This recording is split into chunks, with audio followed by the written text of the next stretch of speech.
Welcome to NLTV. This is anchor Musharraf Ali, and today we'll be discussing on the topic of Dimapur Town Hall, which has given a wave among the public. The questions that are being raised: what is the cost and how come it can be so costly that for the renovation too? Dimapur Town Hall was built in the mid-1980s. For many years, it stood decaying with weak walls, broken chairs, bad lighting, no good air conditioning and damp. Unpleasant washrooms. Many people in Dimapur say it should be fixed. So the government, through the Development Authority of Nagaland, then decided to renovate and modernize it. On December 17, 2024, Chief Minister Nefirio inaugurated the newly renovated hall. It is now modern with reclining chairs, central air conditioning, a new sound system, a digital projector, good lighting acoustic panels, a new facade, fresh washrooms and a new green room. It can sit about 400 people. The government said the cost of the renovation was about 19.9 crore. Most of this money came from a central government scheme for special assistance to states for capital investment, which contributed about 15.73 crore, and the rest, about 2 crore, was from the Nagaland state government. Then said that about 85%, around 16.91 crore, had already been released to the contractor MS Chabo & Co. Work began in June 2023, and the renovation was completed on December 10, 2024, 6 months later than originally planned. At the inauguration, the Chief Minister described the quality as outstanding, saying the hall meets national and international standards. He also said experts had checked the old building and found the structure stable enough, so they chose renovation instead of full reconstruction. He added that expansion was considered, but space constraints prevented this. A management committee is planned with people from the municipality, civil society and DAN to maintain the hall properly so it does not fall back into disrepair. I am delighted to be with you this evening to have inaugurated the upgradation of Dimapur Town Hall. You are aware that this was built a long time ago, let us say about 20 odd years. This hall was made, but it was abandoned. It was damaged, not maintained, and was not taken care. However, we thought that we will build a new town hall, but somebody advised that the structures are stable, and so after discussion we had engaged an experts from outside to see the possibilities of using the old structure to be upgraded, renovated, and give all the sound systems, electrifications, and full upgradations of sound and light. And I am extremely happy that Urban Department with the Development Authority of Nagaland and the engineering officers who are involved to make this possible. I also like to thank the contractors and the agency who are involved making this possible. I am delighted that the quality control is maintained and it is of national and world class. So I hope the Dimapur citizens will know how to manage, maintain, to use these facilities. Despite all these official statements, many residents, opposition politicians and civil society groups are asking hard questions. They want to know whether the money was well spent, whether the pricing was fair, whether there was delay, whether those delays cost extra, whether all processes were transparent, and whether there was any corruption or misuse of funds. These questions are important because public funds were used and many people believe in transparency and that taxpayers deserve answer when large sums are spent. Here are the main issues people are pointing out based on what is known from media reports, RTI replies and statements made by concerned citizens and opposition groups. People are trying to compare what features the renovated hall has versus what was expected and whether those features justify almost 20 crore. Some say that for that amount, one would expect more, perhaps a larger seating capacity, bigger hall, more rooms or better facilities beyond the basics. They point out that some parts of the renovation seem more like cosmetic improvements rather than structural improvements. Some critics also note that the seating capacity seems to have been reduced in some reports, which raises the question whether the new chairs, recliners, lighting system, etc. cost very high, although the hall now holds fewer people in some configuration. They also caution whether some of the items included in the bills are priced very high. Sound systems, video and lighting, air conditioning, boundary walls, fire safety systems, etc. The renovation project was supposed to be completed in about 12 months, but it ended up taking 18 months. The delay has been blamed on redesigns. For the example, the front facade was changed to include tribal motifs. Shops in front needed to be demolished to allow adjustments, and structural tests led to the reinforcing 2 columns because of extra load from the new facade. Whenever a project is delayed, it usually costs more, but people are asking whether those extra costs were anticipated, whether they were in the original contract or added later, how much extra was paid for demolition, for the structural reinforcement, for the redesign, and whether these were properly documented and justified. The official statement said that 19.9 crore was projected cost, but reports say that about 17.73 crore was actually secured in funding. The central government plus state government contribution then says that about 85% of the funds have already been released to the contractor, which comes to be around 16.91 crore. That leaves some question about the remaining funds. How much is left? Who will pay the remainder? Who was the contractor really already paid beyond that was secured? Also, in response to RTI, some documents show very precise amounts for the different parts. For the example, lighting, video system, audio system, chairs, the alarm, hydrant systems, etc. Some of those figures seem large, and some people feel the pricing of those items is inflated compared to the similar works elsewhere. The project is in EPC mode, engineering, procurement and construction, which means in central and general that the contractor handles design. Procurement and acquisition EPC contracts are supposed to be transparent with open tenders, competitive bidding and clear documentation. Opposition groups are asking when exactly the tender was floated, who bid, what the bids were, how the contractor was chosen. They want to see the detailed bid documents, the detailed cost proposals, vendor quotes, invoices, structural reports. They also explore whether there were any conflicts of interest. Was the contractor connected to any political figure or given favorable treatment? Was the procurement of expensive items done by standard procurement norms? Were the shortcuts when contracts had deadlines and penalties? Delays are supposed to carry cost. People are asking whether the contract with MS Chabot & Co. had a clause for the penalties in case of delay or clause for the non-compliance with specification. If so, were those enforced? Were any penalties deducted or considered?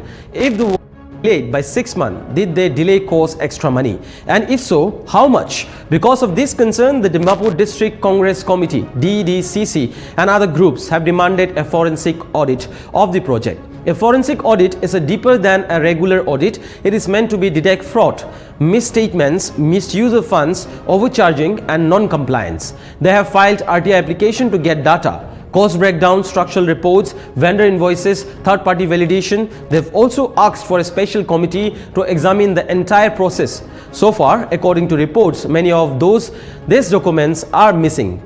Scan copies are eligible or information is incomplete.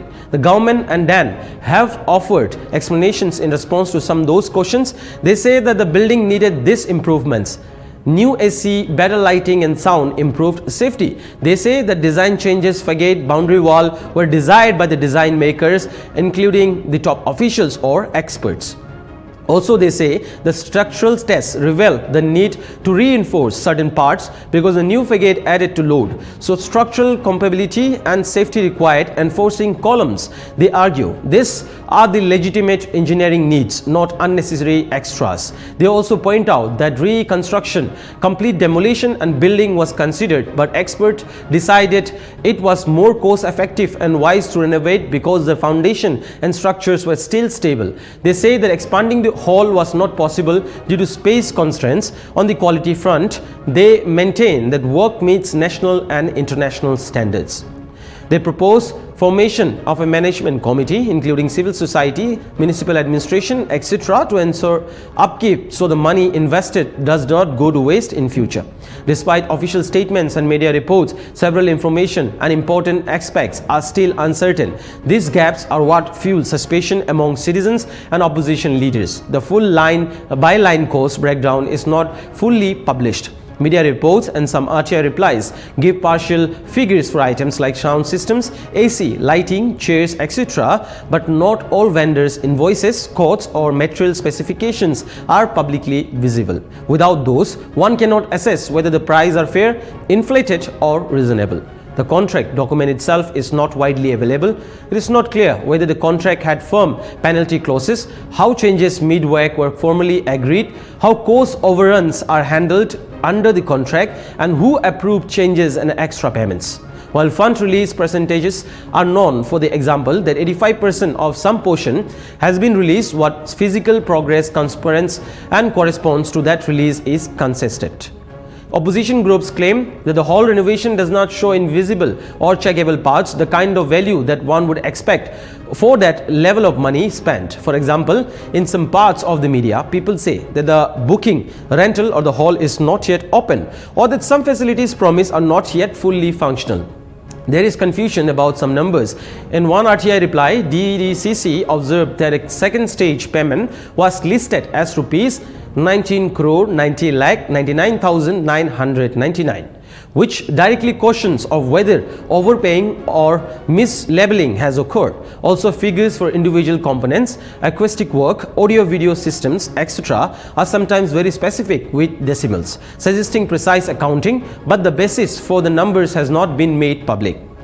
There is uncertainty about the inspection, quality of material, whether item supplies match the quality and brands quoted in the tender documents, whether any shortcuts were taken. Some people ask whether the hall will be available for public rental at reasonable rates or whether it will mostly be used for official government or political events. The concern is that even after large investment, the facility should serving the entire public, not just at selection function from what is known so far. Several indicators suggest that corruption or mismanagement may be possible, though none have been proven beyond all about doubt yet. The purpose of raising this is not to accuse but to highlight what citizens reasonably hope is investigated and cleared. When high-price items like sound systems, AC, lighting or more have much higher prices than physical similar works elsewhere, suspicion arises and people cautions. For example, in media reports, items like indoor lighting, stage lighting, video and audio systems are listed with large amounts. If someone familiar with engineering or procurement knows that similar installations cost much less, one may suspect overpricing or collusion.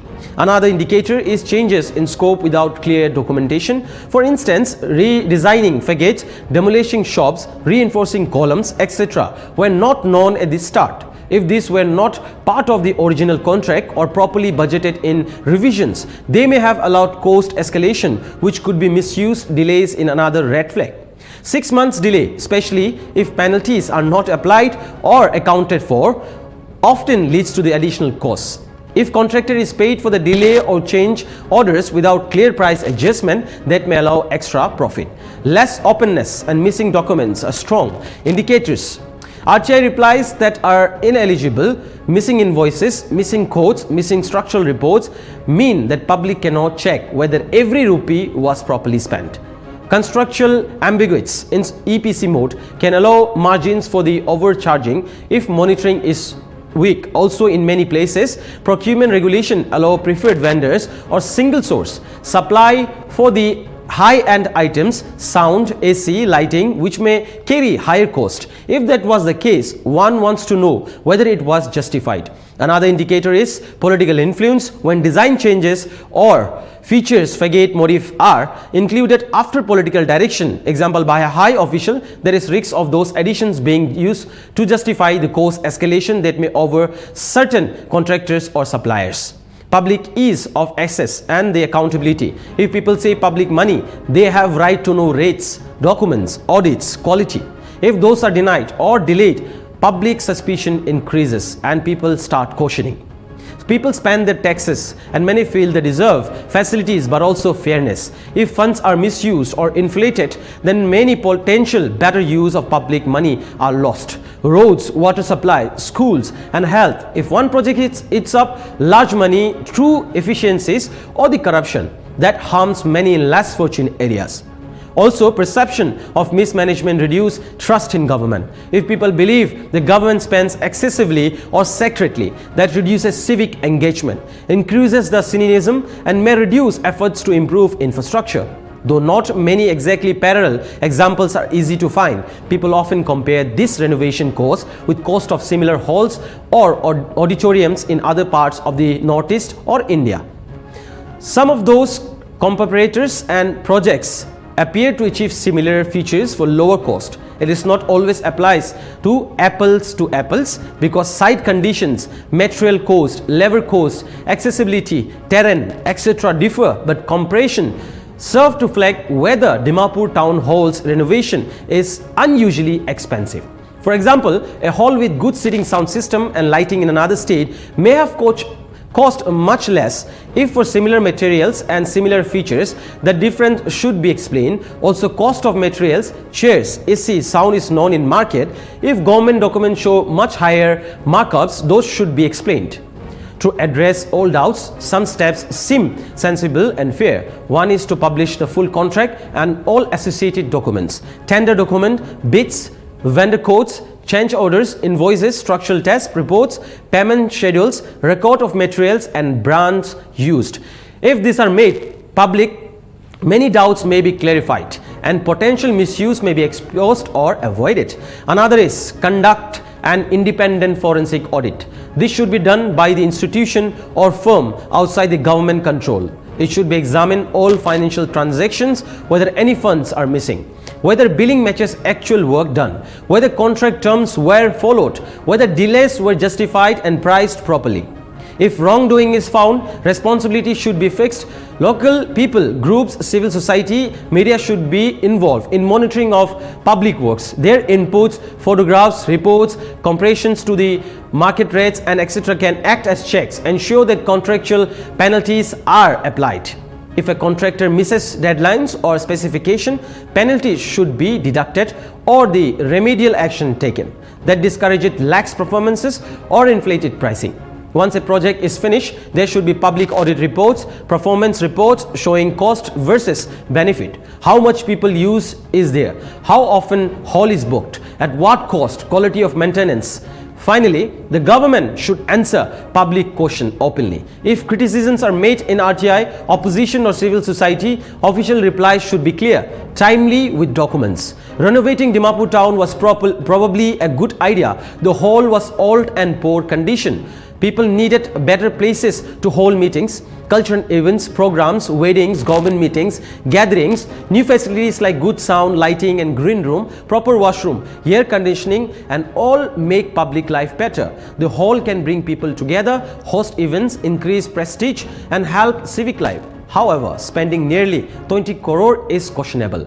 It is not only the amount that matters, but how money is spent, whether every rupee has value, whether quality matches cost, whether delay and design changes were justified, whether procurement was fair, whether transparency was there. If the renovation was done honestly with clear bidding, good materials, proper supervision, reasonable rates, and then people should see the proof. If not, there must be scrutiny and accountability. The benefit of all must go to the all citizen, not just a few. Whether there is corruption or misuse is not proven yet, but many people see enough signs to demand investigation. To restore trust, the government should show all documents, make audit public, justify every cost and line, ensure maintenance continues.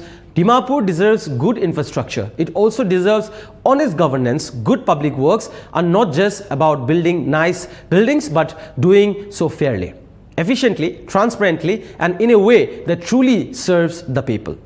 This was for all today. For more news and update, keep watching Nagaland TV. Nagaland TV, Sob Manulaga Awas. Watch us live on Geo TV and on your television sets as well. For Dimapur viewers, we are on channel number 994 in Global Chapter, and Kohima and Mokokchung viewers, switch to channel number 138 on Hornbill Digital. For all news and updates, follow us on Facebook, Instagram, YouTube, and Twitter.